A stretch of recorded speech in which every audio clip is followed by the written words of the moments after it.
자, 오후장 주도 섹터 두 번째 섹터도 바로 열어보겠습니다. 자, 일단 저희가 오늘 오후장 주도 섹터 두 번째는 반도체 쪽을 볼 건데요. SK하이닉스와 한미 반도체가 이제 결별을 했다 이런 이야기는 예전부터 조금 많이 들렸던 내용이긴 합니다. 근데 오늘 오후장 주도 섹터로 이 반도체 쪽을 꼽아오신 이유가 있으실까요? 네. 지금 사실 어찌 보면 이제 뉴스들이 오랫동안 지속이 되었던 뉴스이긴 네. 했거든요.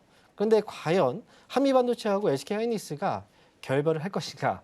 이거에 대해서는 아직까지 결론이 나오진 않았어요. 추측을 할 뿐이죠. 하지만 중요한 건 이 많은 분들이 SK하이닉스를 보유하고 있는 분들이 분명히 있을 거고요. 그리고 한미반도체 역시도 과거에 주가가 많이 올라왔고 TC본더 쪽에서는 분명히 큰 강점을 지니고 있는 회사고, 그래서 만약에 이 결별하지 않고 여전히 끈끈한 이 과정을 또 계속 이어간다면, 그러면 한미반도체가 지금 주가 많이 떨어졌으니 이것 또한 기회라고 볼 수가 있겠죠. 그래서 매수자 입장에서 본다면 지금 고민이 되는 그런 상황이 될 수밖에 없어요.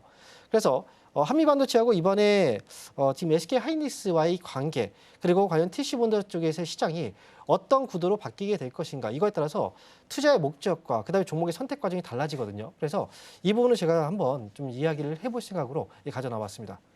네, 좋습니다. 사실 지금 SK하이닉스 같은 경우가 한미반도체 장비 전체를 다변화를 하는 건 이번이 또 처음이다라고 알려져 있기도 하고, 그다음에 우리가 경쟁사가 또 생겨난 부분들이 한미반도체에게는 악재이지 않을까, 뭐 생태계적인 변화가 있을 수 있을 것이다, 이렇게 또 이야기가 나오는데요.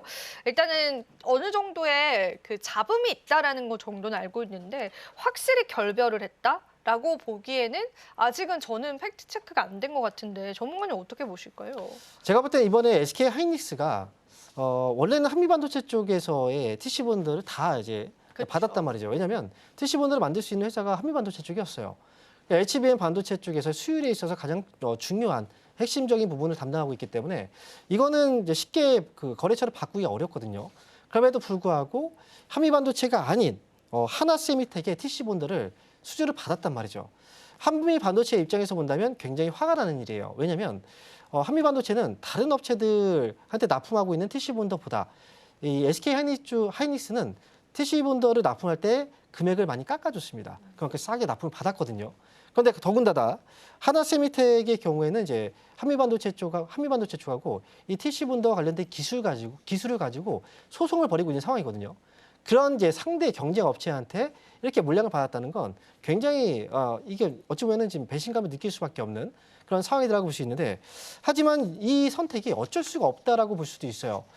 지금 한미반도체 쪽에서 공급 중인 이 TC 본드 같은 경우에는 12단용이거든요. 그런데 우리가 앞으로는 조금 더 고차원의 그 HBM 반도체를 만들기 위해서는 16단 기준, 16단을 써야 되는데, 여기에 있어서는 아무래도 한미반도체 쪽보다는 조금 더 퀄리티가 높은 쪽을 선택할 수밖에 없는데, 사실 이게 하나세미텍이냐? 그건 아니거든요. 그래서 선택한 게 바로 이 네덜란드 장비 회사 쪽에서 최근에 이 납품을 한번 받은 적이 있어요. 그래서 선택지의 폭은 좀 넓어졌고, 그리고 이 현재 SK하이닉스 같은 경우에는 결국은 HBM 반도체가 지금 현재 사활을 걸고 있는 그런 이 하나의 업종군이거든요. 산업이고. 그런데 한쪽에서만 계속 물량을 받게 된다면, 만약에 한미 반도체 쪽에서 어떤 문제가 생겼을 때 물량을 공급받는 데 있어서 문제가 생길 수가 있어요.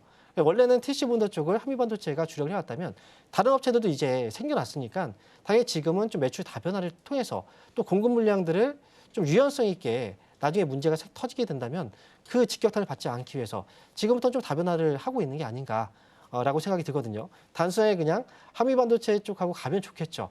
하지만 이거는 사활이 걸린 문제이기 때문에 거기에 있어서는 매출 다변화는 대기업의 입장에서는 꼭 필요한 게 아닌가, 이렇게 생각을 해볼 수가 있겠습니다. 네, 한미 세미텍과의 어떤 협업을 통해서 한미 반도체 쪽과의 균열들이 좀 일어났었고, 이게 시장에서 굉장히 뜨거운 또 화두가 되기도 했습니다. 그럼 주가적인 측면에서 좀 지켜보겠습니다. 이렇게 반도체주들에 관한 불확실성에 관한 잡음들이 계속 끼고 있죠. 어제 또 뭐 모건스탠 쪽에 그런 보고서 이야기들도 좀 나오기도 했는데요.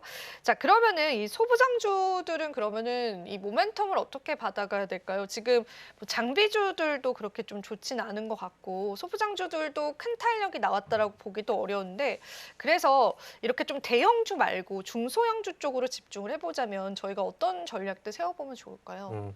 제가 볼 때는 이제 중소형주를 접근하는 방식은 되게 하나의 어떤 수익률 측면에서 좋을 수 있어요. 그런데 항상 뭐든지 그러니까 기준을 먼저 봐야 되거든요.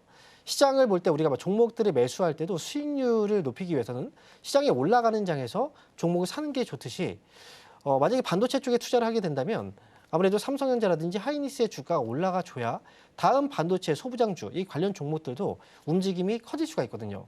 근데 만약에 이 대장주가 빠진 상태에서 개별적으로 종목들이 움직인다 하더라도 어느 순간 잠깐의 반등 뒤에 또 꺾일 수가 있어요. 그 타이밍을 잡기가 어렵다는 거죠. 반도체 같은 경우에는 이 사이클이라는 게 존재하거든요.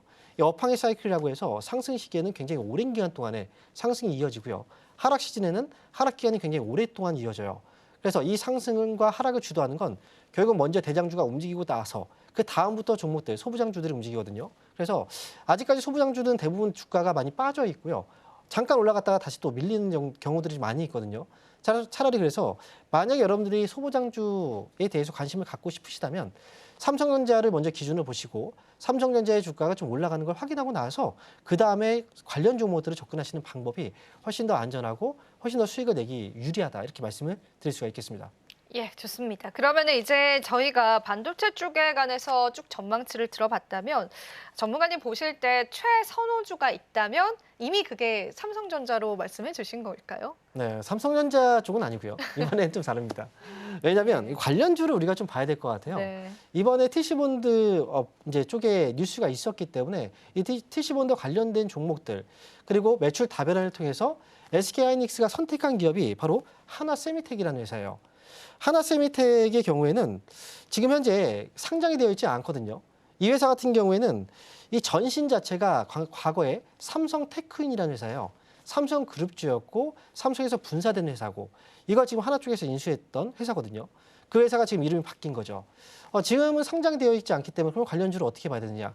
그래서 이 지분 구조상으로 우리가 이 하나세미텍의 지분을 가지고 있는 회사를 우리는 보시는 게 좋겠다라는 거죠. 그래서 하나세미텍의 100% 지분을 보유하고 있는 회사는 바로 하나비전이라는 회사입니다. 그래서 이번에 이 매출 다변화를 통해서 SK하이닉스 쪽에서의 이렇게 납품을 하게 됐고 그렇다면 하이닉스가 HBM 시장에서는 굉장히 큰 역할을 해주고 있는 회사거든요. 그리고 되게 중요한 회사죠. 이 회사한테 인정을 받았다는 건 다른 매출처도 충분히 확보할 수 있다라는 어떤 경쟁력을 의미하는 거기 때문에 지금부터는 아무래도 하나비전 쪽을 조금 관심 있게 보시는 게 어떨까라는 생각입니다.